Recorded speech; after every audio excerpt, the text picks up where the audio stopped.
Hey there, I'm Brian Ray. I'm an engine cadet at the Great Lakes Maritime Academy, currently in my final year, and I'm here to show you this conveyor I've been working on for my Programmable Logic Controller class. Any of you who are interested in electronics, you should take the course. You can do fun projects like this and expand your expertise and get some great career experience. So we're going to turn on the conveyor. Conveyor's ready. Now we're going to put it into our continuous mode. Now it's in continuous mode. So we're in continuous mode for the conveyor, and we're going to test it out right now. See how it works. That metal came in contact with that first proxy. I'm going to turn the conveyor on, and it's just going to keep going. It's going to get to that last proxy. It's going to pass that proxy, and after about 3 seconds, it's going to shut off. So we're in continuous mode. Now we're going to try for the force stop mode. So our conveyor is already on like before, and now we're in our force stop mode. So I just turned on the force stop mode. It's a little different than the continuous mode. When I put this down,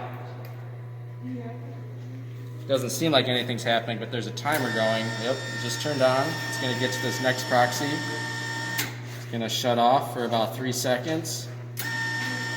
It's just going to keep on doing that.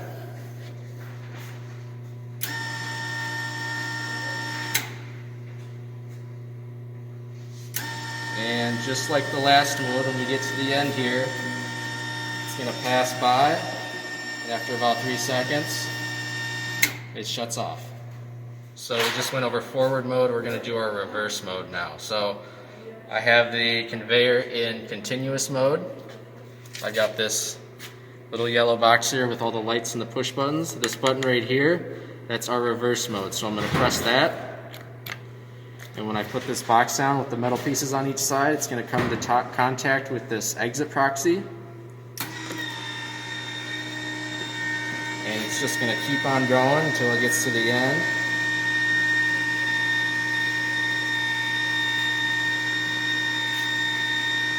And once it gets to the end, it's going to shut off. So we have our two motor starters. As you can see, we have our forward and our reverse. At the bottom here, we have the overloads.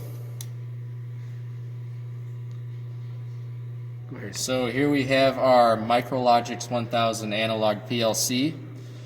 Up at the top here, these are all of our inputs. That's where all of our push buttons go into. So at the bottom here, we have the outputs. That sends signals to our motor starter to tell the conveyor to turn on and off or go forward or reverse.